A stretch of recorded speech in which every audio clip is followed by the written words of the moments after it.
madam. Ang ganda-ganda talaga ng panahon ngayon.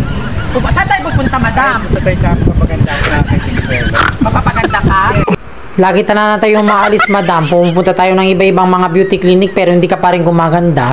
Ano kaya ba, madam, kung pupunta muna tayo sa mga mambabarang? Kasi parang feeling ko mukha ka mambabarang, is mukha ka na barang.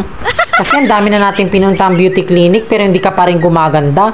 For sure talaga dito kay Belo talagang gaganda ka, madam. Kasi ang daming mga artista nagpapagawa dito at kilalang kilala talaga to sa buong mundo. Wow! Yung huling pinunta nating beauty clinic, binigyan ka lang naman ng reseta. Alam mo, nakalagay pa sa reseta, ligo at dasal 3 times a day, baka sakali. Sa bagay, madam, marami ka namang pera, kaya baliwala sa yung mga gastos na ganito.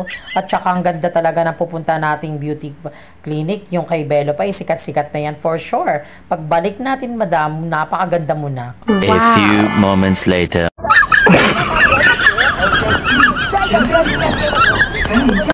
Parang may napapansin ako, parang nag-iba ng mukha ni madam at saka pananalita.